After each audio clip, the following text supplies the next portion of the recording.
জাতীয় ঐক্যমত্য কমিশনের পক্ষ থেকে এখানে উপস্থিত সাংবাদিক বন্ধুদেরকে আমি শুভেচ্ছা জানাই, স্বাগতম জানাই। কিছুক্ষণ আগে জাতীয় ঐক্যমত্য কমিশনের পক্ষ থেকে জুলাই জাতীয় সনদ 2025 বাস্তবায়নের ব্যাপারে অন্তর্বর্তীকালীন সরকারের কাছে কমিশন সুপারিশ পেশ করেছে। এই সুপারিশের প্রধান প্রধান দিকগুলো আজকে আমি এখানে আপনাদের সামনে কমিশনের পক্ষ থেকে তুলে ধরব। পরবর্তী সময়ে অর্থাৎ আজকেই যতটা দ্রুততার সঙ্গে সম্ভব আমরা আপনাদের সঙ্গে এবং সকল রাজনৈতিক দল যারা এই প্রক্রিয়ার সঙ্গে যুক্ত ছিলেন তাদেরকে আমরা অবহিত করব। আপনারা জানেন যে গত বছর অর্থাৎ 2024 সালের জুলাই আগস্ট মাসে এক অভাবনীয় অভূতপূর্ব গণ অভ্যুত্থানের মধ্য দিয়ে বাংলাদেশের এক নতুন যাত্রার সুযোগ এবং সূচনা হয়েছে। দীর্ঘদিন ধরে যে রাষ্ট্র কাঠামো ফ্যাসিবাদী শাসন তৈরি করেছিল তারও আগে গণতন্ত্র চর্চার ক্ষেত্রে বারবার যে হোঁচট খাওয়ার অভিজ্ঞতা, সেগুলোকে মোকাবেলা করেই, সেগুলোকে বিবেচনায় রেখেই যেন রাষ্ট্র সংস্কারের এবং অন্যান্য রাষ্ট্রীয় প্রতিষ্ঠানগুলো সংস্কারের ব্যবস্থা গ্রহণ করা হয়, সুপারিশ করা হয়। তার জন্য 2024 সালের অক্টোবর মাসে প্রাথমিক পর্যায়ে অন্তর্বর্তী সরকার কর্তৃক 6টি কমিশন প্রতিষ্ঠিত হয়েছিল। এর মধ্যে ছিল সংবিধান সংস্কার কমিশন, নির্বাচন ব্যবস্থা সংস্কার কমিশন, পুলিশ ব্যবস্থা সংস্কার কমিশন, দুর্নীতি দমন কমিশন সংস্কার কমিশন এবং বিচার বিভাগ সংস্কার কমিশন। পাশাপাশি জনপ্রশাসন সংস্কার কমিশনও কাজ করেছে। এই 6টি সংস্কার কমিশনে সুপারিশগুলো ফেব্রুয়ারি মাসের মধ্যে সরকারের কাছে উপস্থাপন করার পরিপ্রেক্ষিতে অন্তর্বর্তী সরকারের প্রধান অধ্যাপক মোহাম্মদ ইউনূসের নেতৃত্বে জাতীয় ঐক্যমত্য কমিশন প্রতিষ্ঠিত হয় এবং 15ই ফেব্রুয়ারি থেকে জাতীয় ঐক্যমত্য কমিশন তার কাজ শুরু করে। জাতীয় ঐক্যমত্য কমিশনের কাজের প্রধান ক্ষেত্র ছিল সুস্পষ্ট সুনির্দিষ্টভাবে রাষ্ট্রীয় প্রতিষ্ঠানগুলোতে জবাবদিহিমূলক ব্যবস্থা প্রতিষ্ঠা, স্থায়ীভাবে গণতান্ত্রিকীকরণের পথরেখা নির্দেশ, ভবিষ্যতে ক্ষমতার এককেন্দ্রীকরণ রোধ করা এবং সামগ্রিকভাবে যেন একটি জবাবদিহিমূলক রাষ্ট্র প্রতিষ্ঠা সম্ভব হয় তার জন্য সুপারিশ পেশ করা। 6টি কমিশনের পক্ষ থেকে দেয়া সুপারিশগুলোকে ভিত্তি করে জাতীয় ঐক্যমত্য কমিশন 166টি সুপারিশ রাজনৈতিক দলগুলোর কাছে প্রেরণ করে তাদের মতামত চায় এবং মার্চ মাস থেকে শুরু করে 2 মাস ধরে আলাদাভাবে রাজনৈতিক দলগুলোর সাথে আলোচনা করে। তার আগেই রাজনৈতিক দলের পক্ষ থেকে ওই 166টি সুপারিশের ব্যাপারে তাদের লিখিত মতামত আমাদের কাছে প্রেরণ করা হয়েছিল। পরবর্তী পর্যায়ে জুন মাস থেকে আমরা 30টি রাজনৈতিক দলের সঙ্গে একত্রে বসে কমপক্ষে 20টি মৌলিক সংস্কারের প্রশ্নে আলাপ আলোচনা করেছি। প্রাথমিক পর্যায়ে 64টি বিষয়ে ঐকমত্য এবং সিদ্ধান্ত হয়। তার পরবর্তী পর্যায়ে 20টির মতো বিষয় নিয়ে আমরা 2 মাস ধরে অব্যাহতভাবে আলোচনা করেছি এবং অনেক বিষয়ে ঐকমত্য, ক্ষেত্র বিশেষে নোট অফ ডিসেন্ট সহ সিদ্ধান্ত গ্রহণ করা হয়েছে। এই প্রক্রিয়ার শেষ পর্যায়ে অর্থাৎ জুলাই জাতীয় সনদ 2025-এর ব্যাপারে সকলের মতামত সন্নিবেশিত করে খসড়া তৈরির পাশাপাশি জুলাই মাসের শেষ পর্যায়ে রাজনৈতিক দলগুলোর পক্ষ থেকে আমাদেরকে অনুরোধ করা হয় যেন আমরা সরকারকে এই বিষয়গুলো অর্থাৎ যে সকল বিষয়ে সিদ্ধান্ত এবং ঐক্যমত্য প্রতিষ্ঠিত হয়েছে সেগুলো বাস্তবায়নের পথ নির্দেশ করে সুপারিশ করি। ঐকমত্য কমিশনের পক্ষ থেকে সেই উদ্যোগ গ্রহণ করা হয়। তারই অংশ হিসেবে রাজনৈতিক দলগুলোর কাছ থেকে আমরা মতামত চেয়েছি, তাদের সঙ্গে অনানুষ্ঠানিক আলোচনা অব্যাহত রেখেই আমরা আনুষ্ঠানিক আলোচনা করি। আইনি ভিত্তি প্রদান, বাস্তবায়নের রূপরেখা নির্দেশ করার জন্য রাজনৈতিক দলগুলোর অনুরোধের প্রেক্ষাপটে আমরা একটি বিশেষজ্ঞ দলের সাহায্য নিয়েছি, যাতে অন্তর্ভুক্ত ছিলেন 2 জন সাবেক বিচারপতি, 3 জন আইনজীবী এবং 1 জন আইনের শিক্ষক। রাজনৈতিক দলগুলোর মতামত, বিশেষজ্ঞদের মতামত, আমাদের কমিশনের সম্মানিত সদস্যদের অভিজ্ঞতা এবং আন্তরিকতার প্রেক্ষাপটে আমরা সুপারিশগুলো তৈরি করেছি। এই সুপারিশগুলোর লক্ষ্য হচ্ছে জুলাই জাতীয় সনদ 2025 যেন একটি আইনি ভিত্তি পায়, ভবিষ্যতের পথরেখা হিসেবে যে সমস্ত বিষয়ে সিদ্ধান্ত এবং ঐকমত্য হয়েছে সেগুলো যেন বাস্তবায়িত হয়। ইতিমধ্যে আপনারা এও দেখেছেন যে জুলাই জাতীয় সনদ 17 অক্টোবর স্বাক্ষরিত হয়েছে এবং রাজনৈতিক দলগুলোর পক্ষ থেকে সুস্পষ্ট ভাষায়, দ্ব্যর্থহীনভাবে এই অঙ্গীকার করা হয়েছে যে তারা এগুলো বাস্তবায়ন করার জন্য অঙ্গীকারাবদ্ধ হলেন। আমরা সেই প্রেক্ষাপটেই জুলাই জাতীয় সনদে অন্তর্ভুক্ত সুপারিশগুলোকে সরকার কিভাবে বাস্তবায়িত করতে পারে সেজন্য আমরা সুপারিশ দিয়েছি। আমাদের সুপারিশের প্রধানত 3টি ভাগ আছে। প্রথমটি হচ্ছে যে সকল বিষয়ে সাংবিধানিক বিষয় সংশ্লিষ্ট নয় সে সমস্ত বিষয়ে সরকার যেগুলো অধ্যাদেশের মাধ্যমে যা বাস্তবায়ন করতে পারেন সেটা যেন অবিলম্বে সরকারের পক্ষ থেকে সে সমস্ত বিষয় বাস্তবায়িত করা হয়।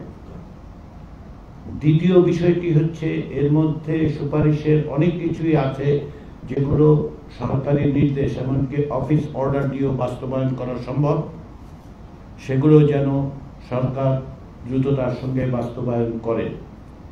এই দুটো বিষয়ে রাজনৈতিক দলগুলোর মধ্যে ঐকমত্য কমিশনের সঙ্গে অংশগ্রহণকারী রাজনৈতিক দলগুলোর মধ্যে কোনো রকম ভিন্ন মত নেই এবং এটা আলোচনার মধ্য দিয়ে যখনই ঐকমত্য প্রতিষ্ঠিত হয়েছে আমরা সেটা সরকারকে অবহিত করেছি। পাশাপাশি আজকে আমাদের পক্ষ থেকে যে সুনির্দিষ্ট সুপারিশ দেওয়া হয়েছে সেখানে আমরা এগুলো চিহ্নিত করে দিয়েছি, কোনগুলো অধ্যাদেশের মাধ্যমে, কোনগুলো অফিস অর্ডারের মাধ্যমে করা যাবে। রাজনৈতিক দলগুলোর সাথে আলোচনার ক্ষেত্রে আমরা লক্ষ্য করেছি যে সাংবিধানিক বিষয়গুলোতে অনেক অনেক বিষয়ে ঐকমত্য আছে, কিছু বিষয়ে ভিন্ন মত আছে। এই সংবিধান সংশ্লিষ্ট বিষয়গুলোকে বাস্তবায়নের একটি আইনি ভিত্তি প্রদান এবং বাস্তবায়নের পথ নির্দেশ করার জন্য আমরা আমাদের তৃতীয় সুপারিশে কিভাবে এগুলোকে বাস্তবায়নের পথে অগ্রসর হওয়া যায় তার সুপারিশ করেছি। সংবিধান সংশ্লিষ্ট 48টি বিষয়ের ব্যাপারে আমরা সরকারকে পরামর্শ দিয়ে বলেছি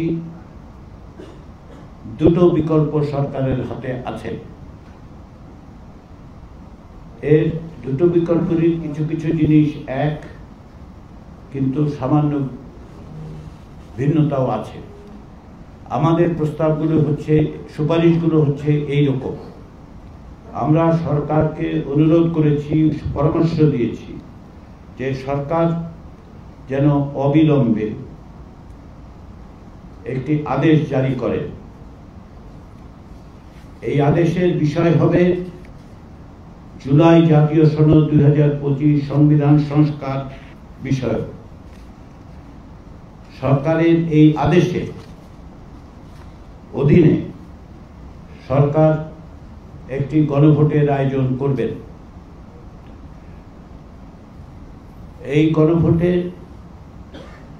জনগণের কাছে আমরা সুপারিশ করেছি সরকার যেন একটি প্রশ্ন উত্থাপন করেন, সেটি হচ্ছে এই যে আদেশ এবং আদেশের তফসিলে অন্তর্ভুক্ত 48টি সংবিধান সংশ্লিষ্ট বিষয়ে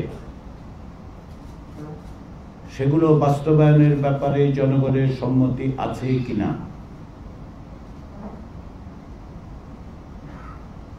আমরা যে সুপারিশ করেছি তাতে বলা হয়েছে যে ত্রয়োদশ জাতীয় সংসদ একই সঙ্গে সংবিধান সংস্কার পরিষদ এবং জাতীয় সংসদ হিসেবে কার্যকর থাকবে। তবে সংবিধান সংস্কার পরিষদ কার্যকর থাকবে 270 দিন। এই সময়ের মধ্যে সংবিধান সংস্কার পরিষদের সদস্যরা জুলাই জাতীয় সনদে বর্ণিত এবং গণভোটে যদি সকলের জনগণের সম্মতি পাওয়া যায় সেই বিষয়গুলো সংবিধানে সংযুক্ত করার জন্য প্রয়োজনীয় সমস্ত রকম বিধিবিধান, প্রয়োজনীয় সংশোধন, সংযোজন, বিযোজন, পরিবর্তন, পরিমার্জন করবে।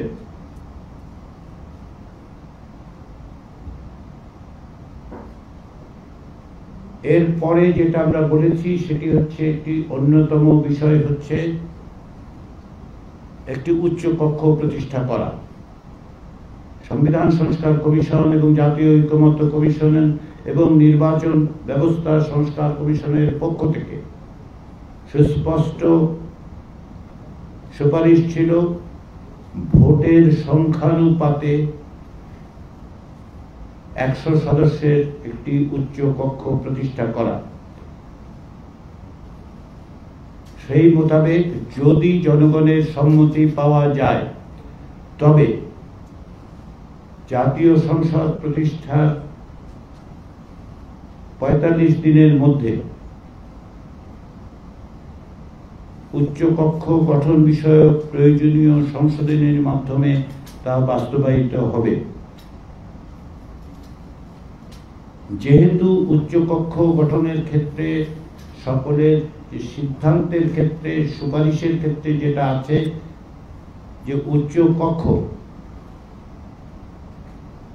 গঠনের আগেই অর্থাৎ নির্বাচনের সময়ই সম্ভাব্য সদস্যদের পূর্ণাঙ্গ তালিকা প্রকাশ করা, এবং এক্ষেত্রে যেহেতু জাতীয় সংসদ নির্বাচনের আগে সেই তালিকা প্রকাশ করা সম্ভব হবে না, সেই বিবেচনার থেকে কমিশনের সুপারিশ হচ্ছে এই যে প্রথমবারের মতো যে উচ্চকক্ষ গঠিত হবে সেই উচ্চকক্ষের আগের থেকে তালিকা প্রকাশ করার যে বিধান আছে সেটা ওয়েভ করা হবে, সেটা কার্যকর হবে না। আমরা এই আদেশের আওতায় গণভোটের মাধ্যমে সংবিধান সংস্কার পরিষদ গঠন এবং 270 দিনের মধ্যে প্রয়োজনীয় সংশোধন, সংযোজন, পরিবর্তনের জন্য আমরা কনস্টিটিউয়েন্ট পাওয়ার হিসেবে জনগণের গাঠনিক ক্ষমতা যেন ব্যবহৃত হয় সেজন্য এই পরিষদের প্রস্তাব করেছি। আমরা আশা করি যে এই প্রক্রিয়ার মধ্য দিয়ে তা অর্জন করা যাবে। তবে আমাদের আরো একটি বিকল্প প্রস্তাব আছে। আমাদের দ্বিতীয় বিকল্প প্রস্তাব, যেমনটি আমি আগেই বলেছি শুরুতে, যে প্রক্রিয়ার দিক থেকে একটা বড় অংশই একই রকম, একটি ব্যতিক্রম ছাড়া। আমাদের দ্বিতীয় বিকল্পেও বলা হচ্ছে যে সরকার একটি আদেশ জারি করবেন, সেই আদেশের অধীনে গণভোট অনুষ্ঠিত হবে। গণভোটে একটি মাত্র প্রশ্ন থাকবে, তবে ওই আদেশের তফসিলে যে 48টি বিষয় আছে সেগুলো অন্তর্বর্তী সরকার সেগুলোকে বিল আকারে প্রস্তুত করেও জনগণের সামনে উপস্থাপন করতে পারে। যখন বিল হিসাবে উপস্থাপিত হবে এবং গণভোটের মধ্য দিয়ে যদি জনগণের সম্মতি লাভ করা যায়, তবে ওই বিলটি সংবিধান সংস্কার পরিষদের কাজে সহযোগিতা করবে।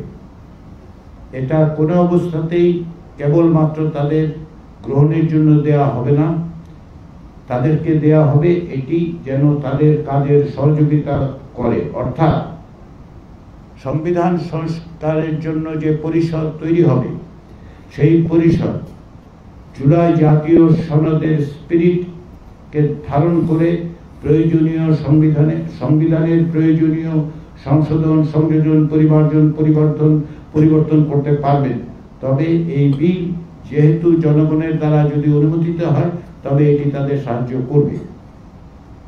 এই বিলগুলো, অর্থাৎ এই বিলটি, এই যে প্রয়োজনীয় সংশোধনের, সংযোজনের যে বিষয়গুলো জনগণের দ্বারা সম্মত হবে, যদি সংবিধান সংস্কার পরিষদ 270 দিনের মধ্যে তাদের দায়িত্ব সম্পাদন করতে না পারেন, তাহলে গণভোটে পাস হওয়া বিলটি স্বয়ংক্রিয়ভাবে, অর্থাৎ আপনা আপনি সংবিধানের সংশ্লিষ্ট অনুচ্ছেদগুলোকে প্রতিস্থাপন করবে।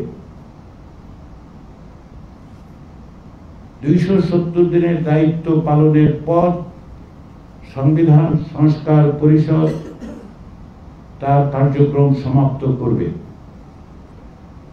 নির্বাচনের পর থেকে জাতীয় সংসদ হিসেবে কার্যকর থাকবে, যদিও জাতীয় সংসদের সদস্যরাই সংবিধান সংস্কার পরিষদের সদস্য হচ্ছেন। তথাপি আমরা প্রস্তাব করেছি জাতীয় সংসদের সদস্যরা একাধিক ক্রমে জাতীয় সংসদের সদস্য হিসেবে এবং সংবিধান সংস্কার পরিষদের সদস্য হিসেবে আলাদাভাবে শপথ গ্রহণ করবেন। সংবিধান সংস্কার পরিষদ তার নিজস্ব রুলস অফ প্রসিডিওর তৈরি করবে। সংবিধান সংস্কার পরিষদ জাতীয় সংসদের যিনি স্পিকার হবেন, তিনি সংবিধান সংস্কার পরিষদের সভাপতিত্ব করবেন। তার অনুপস্থিতিতে ডেপুটি স্পিকার ওই পরিষদের সভায় সভাপতিত্ব করবেন। তাদের উভয়ের অনুপস্থিতিতে সংস্কার পরিষদে গঠিত সভাপতি প্যানেল থেকে ওই পরিষদের বৈঠকে সভাপতিত্ব করবে। আমাদের দৃঢ় বিশ্বাস যে সংবিধান সংস্কার পরিষদ তাদের দায়িত্ব পালনে সক্ষম হবেন এবং কোনো অবস্থাতেই এমন পরিস্থিতির সূচনা হবে না যে সরকারের দেয়া বিলগুলোকে স্বয়ংক্রিয়ভাবে বাস্তবায়িত করতে হবে। আমরা এটা আস্থা রাখতে চাই, আমরা এটাতে আস্থা রাখি। আমরা দৃঢ়ভাবে বিশ্বাস করি যে বাংলাদেশের রাজনৈতিক দলগুলো এবং বাংলাদেশে যারা জনগণের ভোটে নির্বাচিত প্রতিনিধি হিসেবে একটি গণতান্ত্রিক বাংলাদেশের যাত্রার সূচনায় তাদের ভূমিকা রাখবেন। তারা এই দায়িত্ব পালনে অকুণ্ঠিত থাকবেন, সফল হবেন এবং বাংলাদেশকে একটা নতুন পথের দিকে অগ্রসর করবে। সেই বিবেচনার থেকেই আমরা দুটো প্রস্তাব দিয়েছি, দুটো বিকল্প হিসেবে উপস্থাপন করেছি। আমরা সরকারকে আজ সকালে আমাদের প্রস্তাবের বিস্তারিত দেওয়ার পর অনুরোধ করেছি যত দ্রুততার সঙ্গে সম্ভব যেন তারা এই বাস্তবায়ন প্রক্রিয়ার সূচনা করে। আমরা আশা করি তারা সেটা করবে। জাতীয় ঐকমত্য কমিশনের পক্ষ থেকে আমি এবং কমিশনের সকল সদস্য, সর্বোপরি ঐকমত্য কমিশনের প্রধান অধ্যাপক মোহাম্মদ ইউনূসের পক্ষ থেকে আমি প্রতিটি রাজনৈতিক দলের কাছে কৃতজ্ঞতা প্রকাশ করছি, আন্তরিকভাবে ধন্যবাদ প্রকাশ করছি। এই কারণে প্রায় 9 মাসেরও বেশি সময়ের এই প্রক্রিয়ায় তারা যে আন্তরিকতা প্রদর্শন করেছেন, যে সহযোগিতা করেছেন, যে দৃঢ়তার সঙ্গে সুচিন্তিতভাবে অগ্রসর হয়েছেন, তা এদেশের ইতিহাসে অভূতপূর্ব, দক্ষিণ এশিয়ায় নিশ্চিতভাবে অভূতপূর্ব এবং বৈশ্বিকভাবে তারা একটি উদাহরণ সৃষ্টি করেছেন।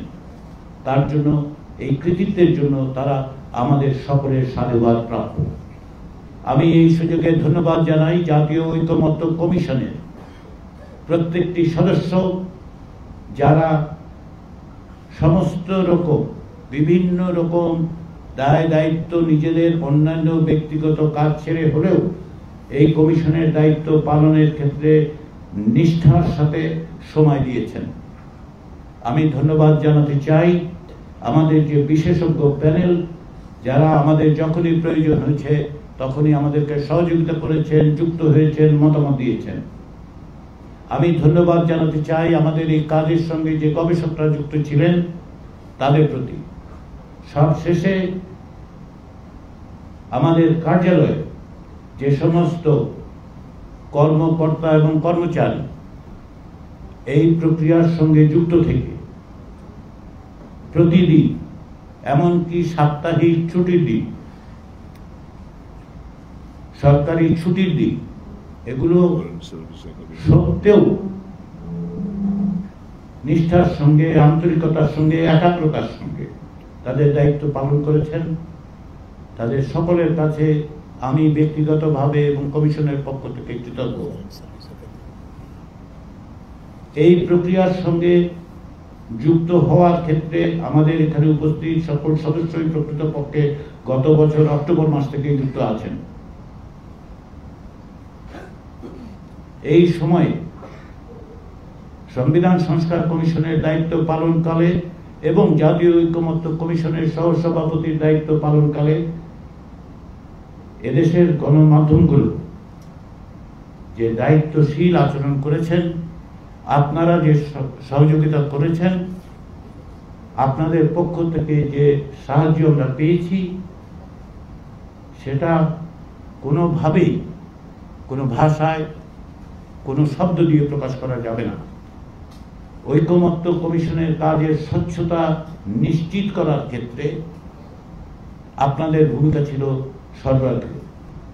গণভোটের ব্যাপারে সমস্ত রাজনৈতিক দলের ঐকমত্য প্রতিষ্ঠিত হয়েছিল এবং এখনো আছে। এই প্রক্রিয়ায় বাস্তবায়নের ক্ষেত্রে গণভোটের প্রয়োজন এবং গণভোট অনুষ্ঠানকে সকলেই মনে করেছেন যে জনগণের অংশগ্রহণ নিশ্চিত করার জন্য এটা একটি অত্যাবশ্যকীয় শর্ত। সেই বিবেচনা থেকেই জাতীয় ঐকমত্য কমিশন গণভোট অনুষ্ঠানের প্রস্তাব বা সুপারিশ করেছে। গণভোট অনুষ্ঠানের ক্ষেত্রে তারিখ বিষয়ে ভিন্ন মতের কথা বিবেচনা করে পাশাপাশি এটি যেহেতু একটি লজিস্টিক্যাল আসপেক্ট আছে, এটাকে কখন করা যাবে, কিভাবে করা যাবে, সেই বিষয়ে যেহেতু কমিশনের কাছে যথেষ্ট পরিমাণে তথ্য নেই এবং আমাদের পক্ষে অর্থাৎ কমিশনের পক্ষে সেটা নির্ধারণ করা সম্ভব নয়, সেহেতু আমরা সরকারকে বলেছি তারা যেন আদেশ দেবার পর এবং নির্বাচন, জাতীয় সংসদের সাধারণ নির্বাচনের আগে গণভোট অনুষ্ঠান করেন। আমরা এটা লিখিতভাবে বলেছি। এর বাইরে আমরা সরকারকে আজকে যেটা বলেছি সেটা হচ্ছে তারা যেন অবিলম্বে এই বিষয়ে নির্বাচন কমিশনের সাথে আলাপ আলোচনা করে একটি তফসিল, নির্বাচনের তফসিল তৈরি করে ফেলে। আমি রিয়াদুল করিম, আমি প্রথম আলো সিনিয়র রিপোর্টার। স্যার, আমি তিনটা প্রশ্ন। প্রথমত হচ্ছে যে নোট অফ ডিসেন্ট গুলো আপনারা কিভাবে রাখছেন, একটা। আরেকটা হচ্ছে আপনি বলেছেন যে প্রথম যে বিকল্পের কথা বললেন সেখানে সংবিধান সংস্কার পরিষদ প্রয়োজনীয় পরিমার্জন, সংযোজন, বিযোজন করতে পারবে। আমার প্রশ্ন হচ্ছে যে সেখানে আপনাদের যে মূল প্রস্তাব, এই প্রস্তাবে তারা পরিবর্তন আনতে পারবে কিনা? যেমন যে প্রধানমন্ত্রী একই সাথে দলীয় প্রধান হতে পারবেন না, এই যে মূল বিষয়টা, এইটাতে সংবিধান সংস্কার পরিষদ পরিবর্তন আনতে পারবে কিনা? আরেকটা হচ্ছে যে যে সুপারিশ, এটা নিয়ে আমরা জানি যে আপনারা একাধিক আলোচনা করেও ঐক্যমত্য প্রতিষ্ঠা করতে পারেননি দলগুলোর মধ্যে। এই সুপারিশ যদি দলগুলো না মানে সেক্ষেত্রে কি হবে? ধন্যবাদ। জনাব রিয়াদুল করিম, তিনটি প্রশ্ন করার সুযোগ সকলকে দিলে তো বিপজ্জনক পরিস্থিতির মধ্যে আমরা যাব। তা আমার অনুরোধ, একটা প্রশ্ন একটু সীমিত থাকে যাতে আমরা উত্তর দিতে পারি। আপনার প্রশ্নগুলো গুরুত্বপূর্ণ। শেষ কথা থেকে শুরু করি। রাজনৈতিক দলগুলোর প্রতিক্রিয়া আমরা জানি না, ফলে এটা সম্পর্কে যে কোনো রকম মতামত এক ধরনের স্পেকুলেশন হবে। আমরা আশা করি তারা ইতিবাচকভাবে এটা বিবেচনা করবে, কেননা এর মধ্যে একাধিক আমাদের সুপারিশের একাধিক উপাদানের ব্যাপারে ঐকমত্য আছে। ফলে এটা আমরা ইতিবাচকভাবেই দেখতে চাই। তদুপরি এটা সরকার বাস্তবায়ন করবে, আমরা সরকারকে সেই মর্মেই পরামর্শ দিয়েছি। দ্বিতীয় হচ্ছে যেটা আপনার সংযোজন বিয়োজনের ক্ষেত্রে তারা কতদূর যেতে পারবে। জাতীয় সনদে যে অঙ্গীকার আছে সেই অঙ্গীকারের ভিত্তিতে তাদেরকে কাজ করতে হবে। আমরা এই ক্ষেত্রে যখন সংযোজন বিয়োজন পরিবর্তন পরিমার্জন কথা বলছি, যদি প্রথম প্রস্তাবে যেভাবে বলা হচ্ছে আর কি, আমাদের একটা প্রস্তাবে যে শুধু বিষয়গুলো উল্লেখিত থাকবে, সেগুলো তো আইনি ভাষায় লেখা নেই। সংবিধানের যথাযথ অনুচ্ছেদের যথাযথভাবে লেখা হয়নি, তাহলে তারা স্পিরিটটার দিক থেকে ল্যাঙ্গুয়েজটা তাদের ব্যবহার করতে হবে, সেটা তাদের করতেই হবে। তৃতীয় বিষয় হচ্ছে নোট অফ ডিসেন্টের ক্ষেত্রে ঐকমত্য কমিশন যে বিষয়গুলোকে তাফসিলের মাধ্যমে সংযুক্ত করে আদেশ দেওয়ার কথা বলছে, সেগুলোর ব্যাপারে কোনো কোনো দলের কিছু কিছু বিষয়ে নোট অফ ডিসেন্ট আছে। কিন্তু আমরা পরামর্শ দিচ্ছি আপনারা জনগণের সম্মতির জন্য যান, তাদের সম্মতি নিন, অথবা তারা যদি সম্মত হতে রাজি না হয় তাহলে সেটা অসম্মত হলো বলে আমরা বিবেচনা করব। ফলে আমরা যে 48টি বিষয়কে চিহ্নিত করেছি, সেক্ষেত্রে আমরা জনগণের সম্মতি অথবা অসম্মতির বিষয়টাকে বেশি গুরুত্ব দিচ্ছি। আমরা দুটো বিকল্প দিয়েছি, তার অধিকাংশ বিষয় আসলে একই রকম। আদেশ জারি করা, গণভোট অনুষ্ঠান, জনগণের সার্বভৌম গাঠনিক ক্ষমতা প্রয়োগের জন্য সংবিধান সংস্কার পরিষদ তৈরি করা এবং নির্দিষ্ট সময়ের মধ্যে সংশোধনী, সংযোজনী, পরিমার্জনগুলো সম্পাদন করা। পার্থক্য হচ্ছে গণভোটের তাফসিলে, অর্থাৎ গণভোটের জন্য আদেশের যেটাতে বলা হবে কি যাবে গণভোটে, সেখানে পার্থক্যটা। আমরা বলছি সরকার চাইলে এখনই এগুলো আইনি সাংবিধানিক ভাষায় পরিবর্তন করে বিলের আকারে দিতে পারে, অথবা জুলাই জাতীয় সনদে যে ভাষায় লেখা আছে সেভাবে দিতে পারে। এটা সরকারের উপরে আমরা বলছি এই কারণে যে এই সময়ের মধ্যে আমরা আশা করি, আমরা মনে করি বিল আকারে দেওয়া যায়। বাস্তবে দেবেন কিনা এই সিদ্ধান্তটা সরকারের কাছে রাখছি।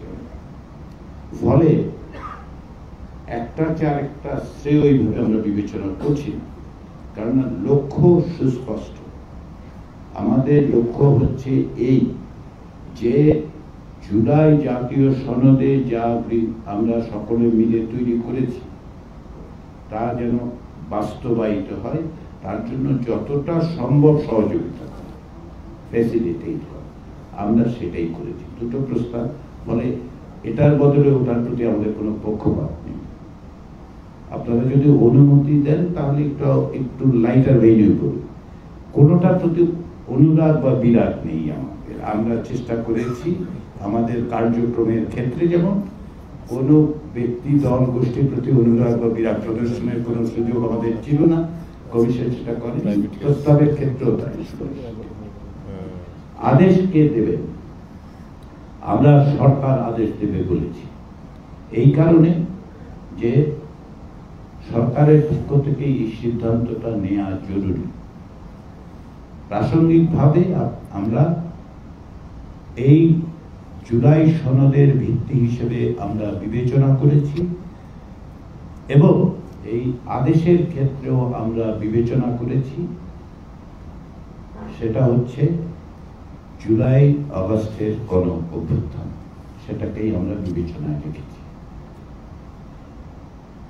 সেদিক থেকে সরকার আইনি এবং বিভিন্ন বিষয়ে বিবেচনা করে নিশ্চয়ই একটা সিদ্ধান্ত নেবে, আমরা এটা সরকারের হাতে রেখেছি। কনস্টিটিউয়েন্ট রিফর্ম অ্যাসেম্বলির প্রথম এবং অন্যতম কাজ হচ্ছে জুলাই সনদে যা গৃহীত হয়েছে, যে বিষয়ে অঙ্গীকার করা হয়েছে সেগুলো বাস্তবায়ন করা। ফলে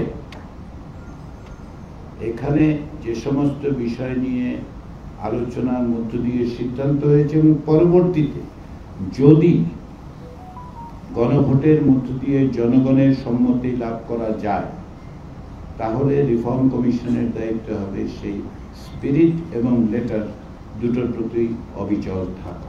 এটাই আমাদের প্রত্যাশা। যে কোনো গণভোট সাধারণত এক বা দুটো প্রশ্নে হয়, ক্ষেত্র বিশেষে তার চেয়ে বেশি হয়েছে। আমরা দু একটি দেশে দেখেছি 5টা বা 6টা প্রশ্ন, কিন্তু এ যাবৎকালে 1789 সাল থেকে 2024 সাল পর্যন্ত যে তথ্য বা গবেষণার বিষয়গুলো আমার জানা আছে, তার উপর ভিত্তি করে আমি বলতে পারি অধিকাংশ প্রশ্ন আসলে একটা, তার পেছনে কিন্তু অনেক প্রশ্ন থাকে। আমি একটা উদাহরণ দিলে আপনি বুঝতে পারবেন। 2016 সালে তুরস্কে যে গণভোট অনুষ্ঠিত হয়েছিল, সেটা প্রশ্ন একটাই ছিল, কিন্তু সেই এক প্রশ্নে 21টি বিষয়ে সংশোধনের কথা বলা হয়েছে। তাহলে এই যে আপনি বা আমরা যদি মনে করি যে জনগণ এগুলি ঠিক বুঝতে পারবেন না, আপনি এলাও করলে জনগণের উপর আস্থা রাখুন, বাংলাদেশের জনগণের উপর আস্থা রাখুন।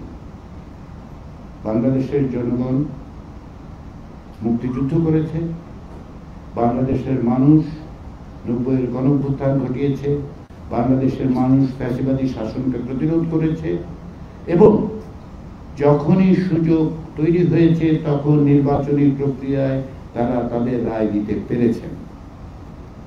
ফলে আমি এই জায়গায় খানিকটা অস্বস্তি বোধ করি যখন কেউ আমাকে বলে যে জনগণ এটা বুঝবেন না।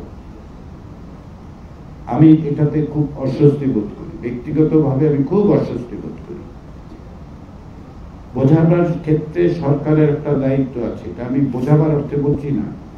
আমি বলছি সরকারের দায়িত্ব হবে এগুলো যতটা দ্রুত সম্ভব, যতটা সহজবোধ করে, যেভাবে হোক প্রত্যেকের দোরগোড়ায় পৌঁছে দেওয়া। আজকে আমরা যখন সুপারিশটা সরকারকে দিয়েছি, সেখানে এটা আমরা সুস্পষ্টভাবে অত্যন্ত গুরুত্ব দিয়ে বলেছি এটা আপনারা করবেন, এটা আপনাদের কাজ। এই সরকারের 3টি এজেন্ডা, সংস্কার, বিচার এবং নির্বাচন। এখন নির্বাচন এবং সংস্কার প্রকৃতপক্ষে একচ্ছত্রে বাধা হলো। এই অর্থে যে এই নির্বাচনের মধ্য দিয়ে যারা আসবেন তারা এই সংস্কার প্রক্রিয়াকে অগ্রসর করবেন, তাই তো? তাহলে সংস্কার এবং নির্বাচনের দায়িত্ব যাদের, তারা এই কাজটি করতে পারবেন বলে মনে হয়। আদেশটি সাংবিধানিক আদেশ কিনা, আমরা যেটা বলেছি সেটা হচ্ছে যে এই আদেশটি সরকারের পক্ষ থেকে দেয়া হবে এবং এটা একটা সুস্পষ্ট সুনির্দিষ্ট বিষয় আছে, সেটি হচ্ছে জুলাই জাতীয় সনদ সংবিধান সংস্কার বাস্তবায়ন আদেশ। ফলে এটাকে ওভারআর্চিংয়েও দেখার সুযোগ নেই, লিমিটেড ভাবেও দেখার সুযোগ নেই। প্রত্যেকটা বিষয় নিঃসন্দেহে আমরা অতীত অভিজ্ঞতাকে ধার করব, সংবিধানের সাংবিধানিক বৈশ্বিক ইতিহাস দেখব, কিন্তু প্রত্যেকটা রাজনৈতিক পরিস্থিতির একটা ইউনিকনেস আছে, সেটাও আমাদেরকে বিবেচনা করতে হবে। আমরা এখন যে অবস্থায় আছি সেটা এক ধরনের স্টেট অফ এক্সেপশন, এটা আমাদের বিবেচনায় রেখেই অগ্রসর হতে হবে। সবকিছুই পুরনো বাক্সে ঢোকানো যাবে না, কিছু কিছু জিনিস সম্ভবত বাক্সের বাইরেও থাকবে। আমার মনে হয় এক্ষেত্রে আমি সুস্পষ্ট করতে পারিনি, তাহলে আমি পুনর্বার বলি, তাহলে বোধহয় বুঝতে সুবিধা হবে। গণভোট অনুষ্ঠানের ব্যাপারে আমরা কমিশনের পক্ষ থেকে সরকারকে কোনো সুনির্দিষ্ট সময় বেঁধে দেইনি। আমরা বলেছি যে সরকার এই আদেশ জারির পর থেকে নির্বাচনের দিন পর্যন্ত যে কোনো সময়ে তারা এইটা করতে পারবেন, তারা নির্বাচন। এবং যেহেতু আমি যেটা ব্যাখ্যাও করেছি সেটা হচ্ছে, যেহেতু কমিশনের পক্ষ থেকে লজিস্টিক্যালি এবং অন্যান্য কারণে এটা বোঝা সম্ভব নয় যে এখন থেকে 90 দিন পর নির্বাচন করা যাবে না, 30 দিন পর গণভোট করা যাবে না, 45 দিন না 46 দিন, আমরা পারবো না এটা। কারণ হচ্ছে যে তার জন্য যে প্রয়োজনীয় তথ্য উপাত্ত প্রস্তুতির বিষয়গুলো, ভোটার লিস্ট কি তৈরি হয়েছে, 45 দিনের মধ্যে নির্বাচন করার জন্য কি প্রস্তুত হবে, আমরা জানি না। আমি একটু লাইটার ভেনে মাঝে মধ্যে কথা বলি, সেইভাবে আমি বলেছি যে নেক্সট নির্বাচনের জন্য অনোপনীয় কালি, খুব কঠিন বাংলা, অমোচনীয় কালি, এই যে অমোচনীয় কালি সংগ্রহ করা যাবে, যেতে কতদিন লাগে আমি কিন্তু জানি না, আমার কমিশন কেউ জানেন না, আমাদের কমিশন কেউ জানেন না। ফলে আমরা যে বলবো যে 90 দিনের মধ্যে করেন, 45 দিনে কিভাবে করবেন, সেই কারণেই আমরা বলেছি এটা সরকার সিদ্ধান্ত নেবে। আমরা মৌখিকভাবে আজকেও বলে এসেছি সরকারকে যে আপনারা নির্বাচন কমিশনকে জিজ্ঞাসা করুন, তাদেরকে সিদ্ধান্ত নিতে বলুন। কারণ হচ্ছে এই কাজটা আসলে নির্বাচন কমিশনের, এই জন্য আদেশের মধ্যে গণভোটের বিষয়ে একটা অধ্যাদেশন আসবে, সেটা সরকার করবেন, এটা আদেশেরই অংশ। ফলে আমরা কোনো দিন ক্ষণ বেঁধে দিচ্ছি না। এইবার বোধহয় তালিমের পাওয়া কাজ করছি, না, তালিম কোথায় গেল? যুগান্তরের কাজ করছি। আমি তো জায়গায় একটু কষ্ট দিয়ে আবার একটু, যে এই আদেশ যদি গণভোটে পাস না হয় তখন কি হবে? আপনাকে আমি দেখতে পাচ্ছি না কোথাও। আচ্ছা, ঠিক আছে, গণভোটে পাস না হলে গণভোটে পাস হবে না, তার মানে জনগণ প্রত্যাখ্যান করেছে। আপনাকে আমি দুটো উদাহরণ দিই। চিলেতে দুইবার কমপ্লিট কনস্টিটিউশন রেফারেন্ডামে দেওয়া হয়েছে, দুইবার ফেল করেছে, তাই না? প্রথমবার চিলেতে একটা সংবিধান তৈরি করে দেওয়া হলো, গণভোটে সেটা হারলো। কেউ কেউ বললেন এটা অনেক বেশি দক্ষিণপন্থী হয়ে উঠেছিল অথবা বামপন্থী হয়ে উঠেছিল, এক একজন এক এক করে। তারপর আবার একটা সংযোজন করা হয়েছে, করে আবার গণভোটে দেওয়া হয়েছে, আবারও ফেল করেছে। পাস না করলে তার মানে হচ্ছে যে পাস হলো না, জনগণ তাহলে গ্রহণ করছেন না। এই জন্য আমি বলছি আবার জনগণের উপর আস্থা রাখুন। আপনার বা আমার পক্ষপাত অবশ্যই আছে, আমার দিক থেকে আমি বলতে পারি, সুস্পষ্টভাবে বলতে পারি, আনইকুইভোক্যালি বলতে পারি, বাংলাদেশের রাষ্ট্র সংস্কার প্রয়োজন এবং সেই জন্য এই সংস্কারগুলো করা জরুরি। এটা শুধুমাত্র প্রথম পদক্ষেপ। আরো অনেক রকম সংস্কার করতে হবে, সংস্কার প্রক্রিয়া অব্যাহত রাখতে হবে। এটা আমার অবস্থান। আপনার অবস্থান ভিন্ন হতে পারে। আপনি দেবেন না ভোট, আমি দেব, বা আপনি দেবেন না। ফলে কি এটা হলে কি হবে এই বিবেচনা না করা ভালো। যে কোনো গণভোটের ক্ষেত্রে সাধারণত আমি গোড়াতে যেটা বলেছি, সিঙ্গেল কোশ্চেন অথবা ডাবল কোশ্চেন, কোথাও একটু বেশি হয়েছে। দু একটা আইসল্যান্ডের ক্ষেত্রে সম্ভবত উদাহরণ আছে যে 6টা কোশ্চেন ছিল। কিন্তু আপনি প্যাকেজ হিসেবে, আমাদের সুপারিশ হচ্ছে একটা প্যাকেজ হিসেবে একটি প্রশ্ন, যে আপনি এই আদেশ এবং এই আদেশের তফসিলে যে বিষয়গুলো সংবিধান সংস্কার সংক্রান্ত আছে তার প্রতি সমর্থন জ্ঞাপন করছেন কিনা। ফলে আপনি যে আশঙ্কার কথা বলছেন যে এটার জন্য এটা হবে, ওইটার জন্য ওটা হবে, যে কোনো রেফারেন্ডামের ক্ষেত্রে এই বিষয়টা থাকে। আমি তুরস্কের 2016 সালের রেফারেন্ডামের উদাহরণ দিয়েছি। ওখানে 21টি বিষয় ছিল এবং সেটি অত্যন্ত মার্জিনালি জিতেছিল, 51% মাত্র। সেক্ষেত্রে হতে পারে যে ওই 21টি বিষয়ের মধ্যে কেউ কেউ একটি বিষয়ে একমত, 19টি বিষয়ে একমত, 20টি বিষয়ে একমত, তারপরে ভোট দিয়েছেন। কিভাবে দিয়েছেন আমি জানি না। বাংলাদেশে অতীতে এরকম নির্বাচন হয়েছে, সেগুলোর উদাহরণ আমি দিচ্ছি না বিভিন্ন কারণে। কিন্তু পৃথিবীতে বাংলাদেশই প্রথম গণভোট করবে না যেখানে একটি মাত্র প্রশ্ন দিয়ে অনেকগুলো বিষয়কে ক্যাপচার করার চেষ্টা হচ্ছে। এনসিপি সহ যে রাজনৈতিক সংগঠনগুলো এখন পর্যন্ত স্বাক্ষর করেনি তাদের সাথে আমাদের অনানুষ্ঠানিক যোগাযোগ অব্যাহত আছে। আমরা প্রকাশ্যে এবং অনানুষ্ঠানিক যোগাযোগে অনুরোধ করেছি তারা যেন স্বাক্ষর করে। তাদের সাথে, তাদের প্রতিনিধিদের সঙ্গে কথা হয়েছে। আপনারা এটাও জানেন যে 17 অক্টোবর স্বাক্ষর করেনি এমন একটি রাজনৈতিক দল গণফোরাম পরবর্তীতে এসে স্বাক্ষর করেছেন।